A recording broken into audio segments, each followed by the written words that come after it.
তৃতীয় দিনে গড়ালো পাকিস্তান ও আফগানিস্তানের তালেবান বাহিনীর মধ্যে রক্তক্ষয়ী সংঘর্ষ। ঈদের আগ মুহূর্তে আতঙ্কে দিন কাটাচ্ছেন সীমান্তবর্তী বাসিন্দারা। শনিবারও দু দেশের মধ্যে গোলাগুলি অব্যাহত থাকে। ধোঁয়ায় ঢেকে যায় তোরখাম সীমান্ত এলাকা। স্থানীয়রা বলছেন তীব্র আতঙ্কের মাঝে তাদের দৈনন্দিন জীবন মারাত্মক ব্যাহত হচ্ছে। গুমরাক এলাকা থেকে ধোঁয়া উঠতে দেখা গেছে। পাকিস্তান বাহিনী সেখানে হামলা চালিয়েছে। দুই দেশই মুসলিম, তাদের শান্তিতে বসবাস করা উচিত। যুদ্ধ করে কিছুই অর্জন হয় না, উভয় দেশই ক্ষতিগ্রস্ত হচ্ছে। আমরা অনুরোধ করছি গুলি বন্ধ হোক, সীমান্ত গেট খুলে দেয়া হোক। শ্রমিক ও যানবাহন সহ সবাই বিপাকে আছে। তোরখাম থেকে প্রায় 10 কিলোমিটার দূরে লান্ডিকোটাল শহরেও আতঙ্ক ছড়িয়ে পড়েছে। সম্ভাব্য ক্ষতির আশঙ্কায় বন্ধ রয়েছে অধিকাংশ দোকানপাট। এখানে গোলাগুলির শব্দ শোনা যাচ্ছে। হেলিকপ্টার আসে, যুদ্ধবিমান অভিযান চালিয়ে যায়।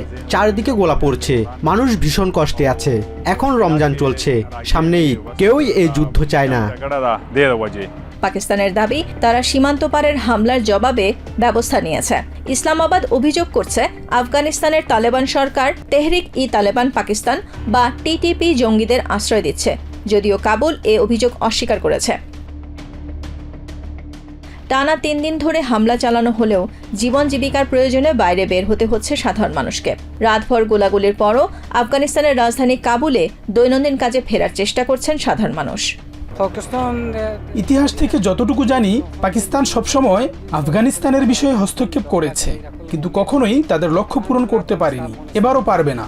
আমাদের ঐক্যবদ্ধ হয়ে সরকারের পাশে দাঁড়াতে হবে, যাতে আমরা সবাই মিলে শত্রুদের বিরুদ্ধে এক থাকতে পারি, যারা আমাদের মাতৃভূমি ধ্বংস করেছে।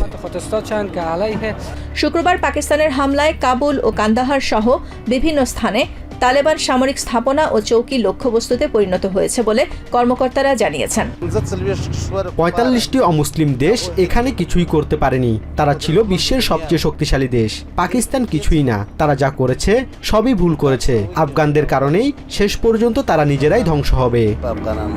পাকিস্তান বলছে সীমান্ত পারের হামলার জবাব হিসেবেই তারা এই পদক্ষেপ নিয়েছে। অন্যদিকে কাবুল একে সার্বভৌমত্বের লঙ্ঘন বলে আখ্যা দিয়েছে। যদিও তারা সংলাপে বসার আগ্রহের কথাও জানিয়েছে, তবে বৃহত্তর সংঘাত হলে গুরুতর পরিণতির সতর্কবার্তাও দিয়েছে। প্রায় 2600 কিলোমিটার দীর্ঘ দুর্গম সীমান্ত জুড়ে এই উত্তেজনা দীর্ঘস্থায়ী সংঘাতে রূপ নিতে পারে এমন আশঙ্কা বাড়ছে আন্তর্জাতিক মহলে। ঈদের আগে সীমান্তে শান্তি ফেরার প্রত্যাশায় দিন গুনছেন সাধারণ মানুষ। Nahid Sihan, TVN24 news desk.